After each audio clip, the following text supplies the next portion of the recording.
It's 1683, and somewhere on the edge of Europe, a messenger is riding through the night, mud on his boots, breath fogging in the cold air. He carries a letter that could decide the fate of an empire, a warning, or maybe a plea. But here's the problem. By the time that letter arrives, it might already be too late. Because in this world, your world, if you lived back then, news doesn't travel at the speed of light. It doesn't even travel at the speed of a train. It moves at the speed of a horse, or a ship, or sometimes just a tired human walking dusty roads. Weeks, months, sometimes longer. Now imagine living like that. You wake up every day not knowing if your king is alive, if your country is at war, if your family in another city is safe. Imagine decisions being made, huge, life-changing decisions, based on information that's already outdated. That wasn't rare. That was normal.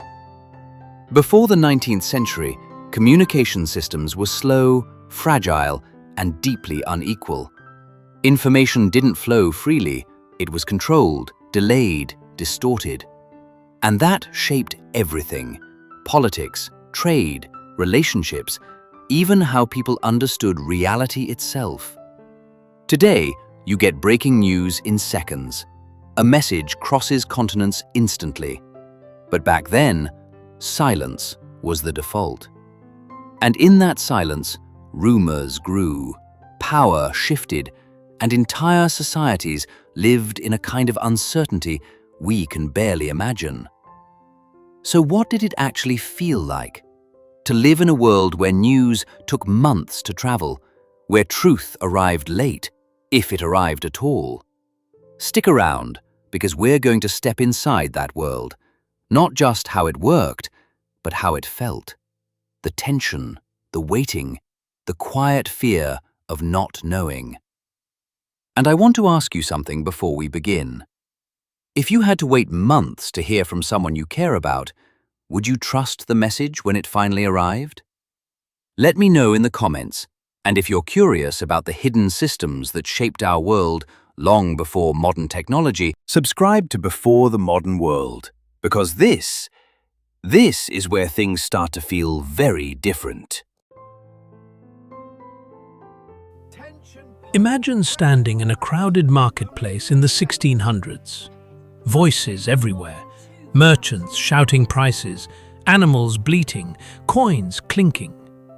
News travels here, but not in headlines, in whispers, in fragments. Someone says a war has started. Another says it ended weeks ago. A third insists the king is dead. No one really knows. That's the first thing you'd notice about this world. Information isn't a solid thing. It's fluid, unreliable, constantly shifting depending on who you ask. Because there's no central system pushing verified news out to everyone. Instead, communication depends on physical movement. People carry information. And people, well, people forget, exaggerate, lie. Letters exist, of course, but sending one isn't simple. You don't just write and drop it into a mailbox. You need someone to carry it, a courier, a merchant, a traveler heading in the right direction. And even then, there's no guarantee it'll arrive. Roads are dangerous. Bandits don't just steal goods, they intercept messages. Governments sometimes open letters. Weather can destroy them entirely. A storm at sea can erase weeks of communication in a single night. So most people, ordinary people, don't rely on letters much at all. They rely on word of mouth. And that creates a strange kind of reality where truth becomes negotiable. Most people today assume misinformation is a modern problem. social media, fake news, all that. But honestly, back then, misinformation wasn't the exception. It was the system. If you heard something, you had to ask yourself, who said it? Where did they hear it? How many people has it passed through? It's like playing a game of telephone, but the stakes are real. Life and death sometimes. And here's the hidden truth. This wasn't just chaotic. It was controlled. Rulers understood something very important. Whoever controls information controls power. Kings, emperors, and local authorities didn't want news to travel quickly or freely. In fact, they often slowed it down on purpose, because fast communication can lead to rebellion. If people in one region hear about unrest in another, they might join in. But if that news arrives months later, the moment is gone. The opportunity disappears. So delays weren't always accidental. Sometimes they were strategic. And that had a very real human cost. Imagine you're a farmer in a rural village. A war breaks out somewhere far away. You don't know about it, not at first. Weeks pass, maybe months. Then one day, soldiers arrive. Suddenly, everything changes. Crops are taken, roads are blocked, your sons might be forced into service. And you're left wondering, how long has this been happening? How long were you living in ignorance? That gap, that delay between reality and awareness, it shaped how people experienced the world. You weren't living in the present moment the way we do now. You were living in a slightly outdated version of reality, always a step behind. And sometimes, that delay was devastating. But this system, imperfect as it was, had its own logic. Because if communication was slow for ordinary people, it was still faster for those who could afford it. And that's where things start to get interesting. Imagine being a wealthy merchant in the 17th century. You're not relying on rumors in a marketplace. You have connections, networks, private couriers. Your letters travel faster than most, not instantly, but faster. And that difference, even a few days, can mean everything.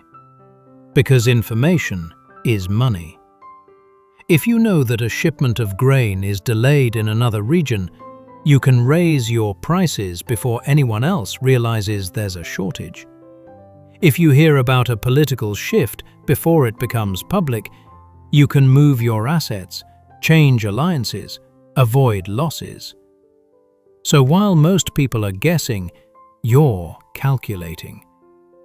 And this creates a quiet but powerful divide. The world isn't just split by wealth or status, it's split by access to information. Some people are living closer to the truth, others are stuck in the dark. And here's the part people often miss. This wasn't just about convenience, it affected survival. Take something as simple as a plague outbreak. In a world with instant communication, news spreads quickly. People can react, avoid certain areas, take precautions. But back then, by the time you hear about it, it might already be at your doorstep. Or worse, you might hear about it too late to escape. So people lived with this constant, low-level uncertainty. Not panic, not always, but a kind of background tension, a sense that something might be happening somewhere, and you just don't know yet. It's hard to describe. We're so used to knowing things immediately. Even small delays feel frustrating, A slow internet connection feels like a problem. But imagine not knowing major world events for months. It changes how you think. You become more local, more focused on your immediate surroundings. The wider world feels distant, almost abstract. And yet, at any moment, it can suddenly crash into your life. A war, a new law, a tax, all arriving without warning. And that unpredictability, it kept people cautious. Because if you don't have reliable information, you rely on something else. Tradition, authority, habit. You follow what you've always done because it's safer than guessing. But even that system had cracks, because sometimes news didn't just travel slowly. Sometimes it traveled wrong. Imagine hearing that your king has died, not from an official announcement, but from a traveler passing through your town. He seems confident. Others start repeating it. Within days, the entire region believes it. People begin to react. Local leaders shift loyalties. Merchants change their plans. Some might even celebrate or panic. And then, weeks later, you find out it wasn't true. The king is alive. Now think about the chaos that creates. This wasn't uncommon. False reports, outdated information, deliberate lies, they all mixed together in a world where verification was slow or impossible. And sometimes, those mistakes had serious consequences. There were moments in history when battles were fought or avoided based on incorrect information. Decisions made by rulers who were working with a version of reality that no longer existed. It's almost surreal. Today, we talk about being misinformed as a problem. Back then, it was the baseline. And yet, people adapted. They developed instincts. They learned who to trust, which sources were more reliable, which routes brought faster news. Information became a kind of currency, but also a skill. Knowing how to interpret it, how to question it, that mattered just as much as the information itself. And still, the delays remained. There was no escaping them completely. Even the most powerful rulers had limits. Messages between distant parts of an empire could take weeks or months. Orders were sent, and by the time they arrived, the situation had already changed. So local officials often had to act on their own judgment, which meant the same empire could function very differently depending on where you were. Central control existed, but it was stretched thin. And that's where the bigger picture starts to emerge. Because slow communication didn't just affect individuals, it shaped entire political systems. Imagine trying to govern a vast empire without instant communication. You send orders, and then you wait. You don't know if they've been received. You don't know if they've been followed. You might not even know if the person you sent them to is still alive. So control becomes flexible. Local leaders gain more power simply because they're closer to the situation. And that can be both a strength and a weakness. On one hand, they can respond quickly to local problems. On the other, they might act in ways that don't align with the central authority. Rebellions can grow quietly. By the time the central government hears about them, they're already strong, organized, hard to stop. So again, delay becomes danger. And rulers knew this. That's why many pre-modern states invested heavily in communication networks, courier systems, relay stations, signal fires in some regions. They weren't perfect, but they were attempts to shrink time, to make information move faster. Because even a small improvement, reducing a journey from 3 weeks to 2, could make a huge difference. But for most people, those systems were out of reach. They existed for the state, for the elite, not for everyday communication. So the gap remained. A world where some voices traveled quickly and others barely traveled at all. And if you were on the slower side of that divide, you lived with waiting. A lot of waiting. Imagine sending a letter to someone you love. Maybe they've moved to another city. Maybe they're working far away. You write carefully. Every word matters because you don't know when you'll get another chance. You hand it off to a traveler, and then nothing. Days pass, weeks, months. You don't know if they received it. You don't know if they replied. You don't even know if they're still alive. That's silence. It's heavy. And when a reply finally comes, if it comes, it's like opening a window into the past. They're responding to a version of you that no longer exists. The questions you asked months ago. So conversations don't flow. They lag. They overlap in strange ways. It's almost like talking across time rather than across distance. And that changes relationships. It makes them more fragile, but also, in some ways, more intense. Because every message carries weight. There's no casual texting, no quick check-ins. When you write, you mean it.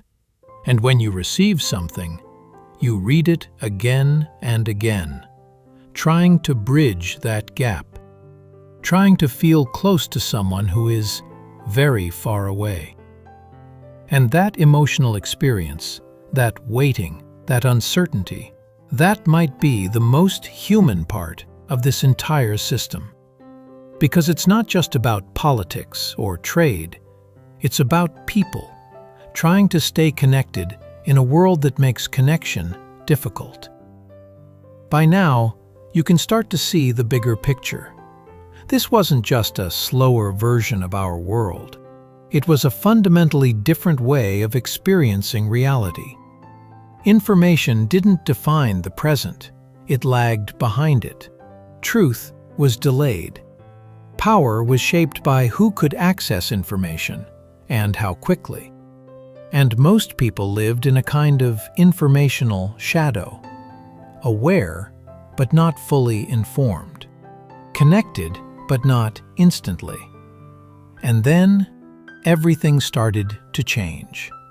Slowly at first. New technologies, better roads, more organized postal systems. Each improvement shaving off time, reducing uncertainty, bringing people closer together, until eventually the gap began to close. But before that transformation fully took hold, this older world persisted. A world of waiting, guessing, hoping. And for those who lived in it, it wasn't strange. It was just life. So here's the bigger truth. The modern world, with its instant communication, real-time updates, constant flow of information, didn't just appear out of nowhere. It was built on centuries of slower systems. Systems that shaped how people thought, how they governed, how they connected. And those systems weren't just inefficient, they were defining. They created inequalities. They limited knowledge. They forced people to live with uncertainty in ways we rarely experience today.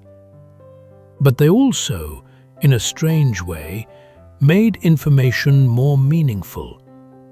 Because when something takes months to reach you, you pay attention. You listen differently.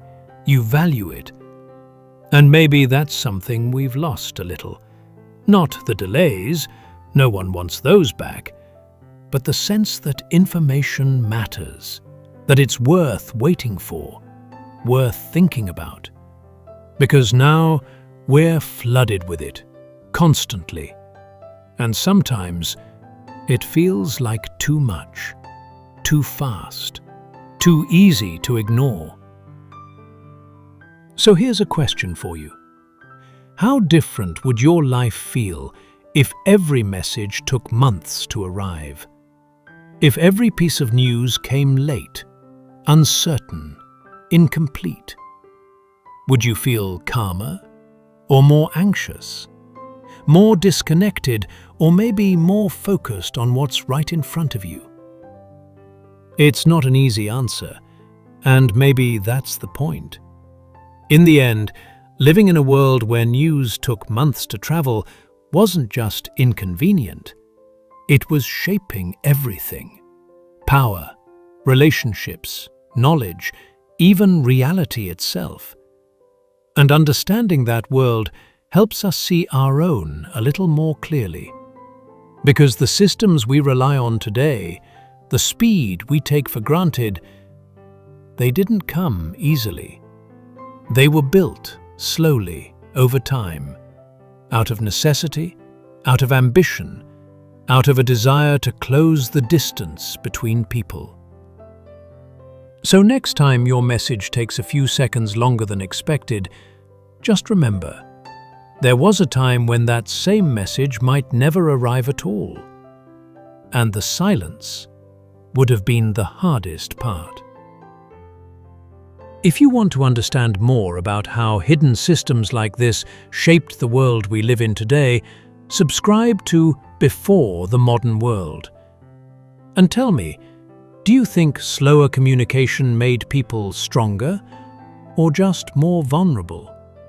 Because history isn't just about what happened, it's about how the world we live in was built.